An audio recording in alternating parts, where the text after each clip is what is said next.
selamat malam Ibu serta teman-teman semuanya. Perkenalkan, nama saya Helena Zaluku, BP 201010304, ingin mempresentasikan hasil diskusi saya dalam bentuk PPT mengenai perbedaan Carnot dan Stackelberg solution.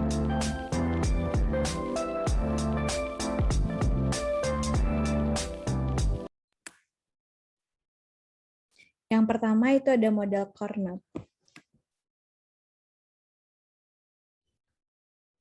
Model Carnot adalah model ekonomi untuk menjelaskan pasar oligopoli. Model ini mengasumsikan bahwa perusahaan memutuskan secara independen tingkat produksi yang memaksimalkan laba. Maksud saya, mereka tidak tergantung berapa banyak yang pesaing produksi. Nama istilah ini diambil dari pencetusnya, Auguste Carnot, seorang ahli matematika di Prancis.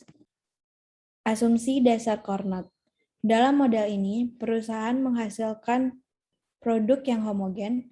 Mereka berupaya untuk memaksimalkan keuntungan dengan memilih berapa banyak yang akan diproduksi. Oleh karena itu, dalam struktur pasar ini, basis persaingan adalah jumlah output yang dihasilkan. Semua perusahaan memilih output secara bersamaan dan mengambil sesuai dengan jumlah pesaing-pesaingnya. Mereka mengasumsikan output pesaing tidak berubah. Asumsi lainnya adalah perusahaan tidak dapat berkolusi atau membentuk kartel. Mereka juga memiliki pandangan yang sama tentang permintaan pasar dan terbiasa dengan biaya operasi pesaing.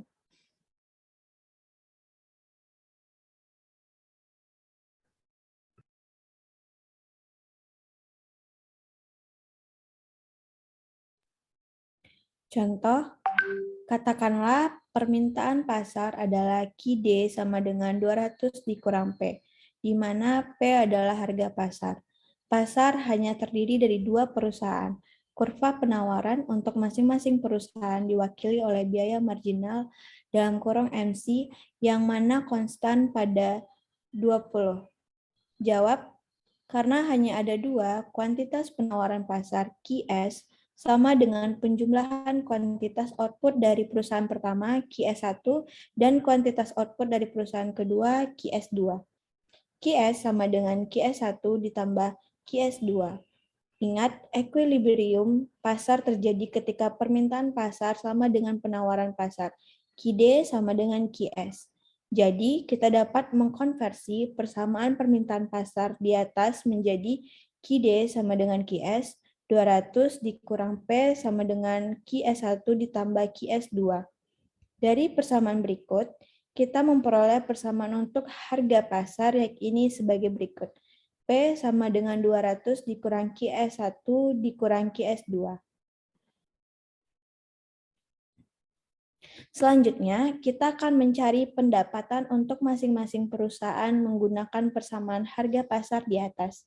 Pendapatan adalah harga pasar dikali dengan kuantitas output. Total pendapatan perusahaan ke-1, TR1 sama dengan P dikali QS1 sama dengan 200 dikurang QS1 dikurang QS2 dikali QS1 sama dengan 200 QS1 dikurang QS1 dikali QS1 dikurang dalam kurung QS2 dikali QS1 tutup kurung sama dengan 200 QS1 dikurang QS 12 dikurang QS2 dikali QS1. Total pendapatan perusahaan kedua, TR2 sama dengan P dikali QS2 sama dengan buka kurung 200 dikurang QS1 dikurang QS2 tutup kurung dikali QS2 sama dengan 200 QS2 dikurang buka kurung QS2 dikali QS1 dikurang buka kurung QS2 dikali QS2 tutup kurung sama dengan 200 QS2 dikurang buka kurung QS2 dikali QS1 tutup kurung dikurang QS22. Hasilnya, pendapatan marginal perusahaan ke-1 MR1 sama dengan 200 dikurang 2 QS1 dikurang QS2. Pendapatan marginal perusahaan kedua, MR2, sama dengan 200 dikurang 2 QS2 dikurang QS1. Jadi untuk kedua perusahaan kita mendapatkan persamaan sebagai berikut. Perusahaan pertama, MR sama dengan MC, 200 dikurang 2 QS1 dikurang QS2 sama dengan 20. Perusahaan kedua, MR2 sama dengan MC, 200 dikurang 2 QS2 dikurang QS1 sama dengan 20.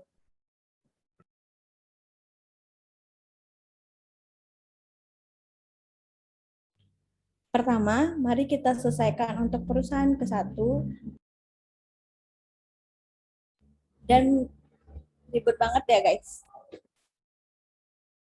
Bentar.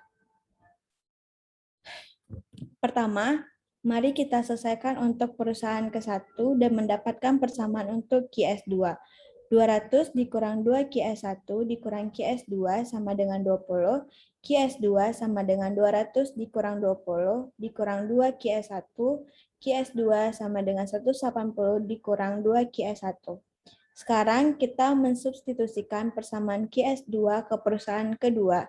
Tujuannya adalah untuk mendapatkan nilai QS1. 200 dikurang 2 QS2 dikurang QS1 sama dengan 20.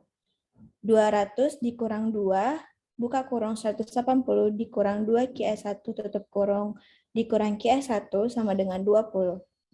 200 dikurang 360 ditambah 4 QS1 dikurang QS1 sama dengan 20.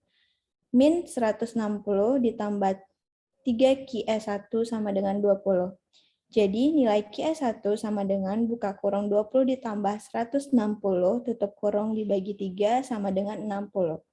Setelah mendapatkan nilai QS1, tugas selanjutnya adalah mendapatkan nilai QS2. QS2 sama dengan 180 dikurang 2 QS1 sama dengan 180 dikurang buka kurung 2 kali 60 tutup kurung sama dengan 60. Jadi dalam penetapan harga strategi Carnot, harga dan kuantitas equilibrium akan sama dengan P sama dengan 200 dikurang QS1 dikurang QS2 sama dengan 200 dikurang 60 dikurang 60 sama dengan 80. QD sama dengan 200 dikurang P sama dengan 200 dikurang 80 sama dengan 120. Perbandingan hasil dengan pasar persaingan sempurna dan monopoli. Karena MR sama dengan MC, kita mendapatkan harga dan kuantitas di pasar monopoli sebagai berikut. MR sama dengan MC, 200 dikurang 2 QD sama dengan 200, QD sama dengan 90, P 200 dikurang QD sama dengan 200 dikurang 90 sama dengan 110.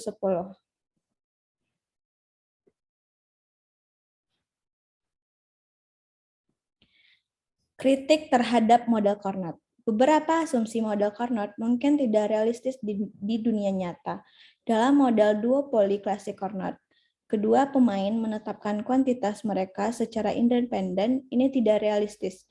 Jika hanya ada dua pemain, maka masing-masing akan cenderung sangat responsif terhadap strategi yang diambil oleh pesaing. Kuantitas bukan satu-satunya basis persaingan dalam industri oligopoli. Persaingan tidak hanya berbasis harga, tetapi melalui diferensiasi. Diferensiasi memungkinkan perusahaan untuk memaksimalkan keuntungan tanpa harus terlibat dalam persaingan harga. Jadi ketika kuantitas naik, harga belum tentu jatuh jika produk sangat unik dan sulit untuk menemukan pengganti sempurnanya. Baiklah, selanjutnya yang kedua, saya akan menjelaskan mengenai Stackelberg Solution.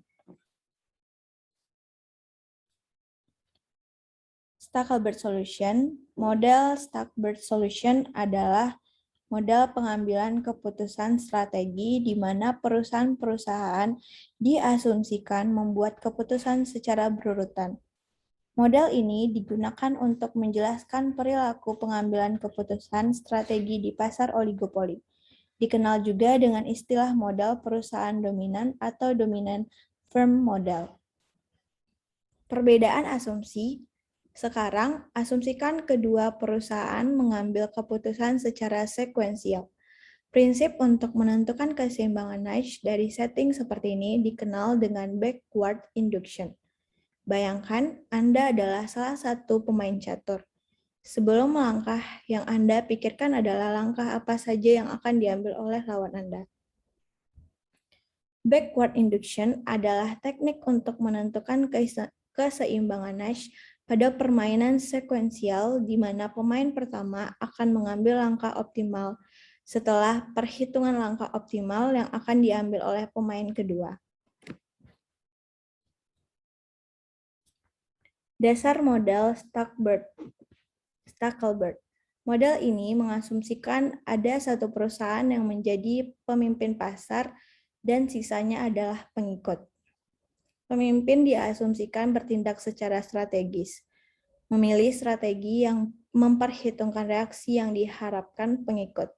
Pengikut dianggap bertindak tidak strategis, bereaksi terhadap strategi pemimpin tetapi tidak mampu mengantisipasi reaksi pemimpin.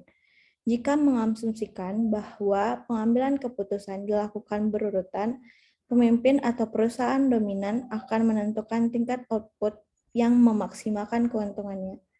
Harga ditentukan dari kurva permintaan untuk produknya. Kemudian, masing-masing perusahaan pengikut menentukan jumlah mereka berdasarkan jumlah yang diberikan harga pasar. Dengan demikian, dalam pasar ini, perusahaan dominan bertindak sebagai fringe maker, sedangkan pengikut bertindak sebagai fringe taker.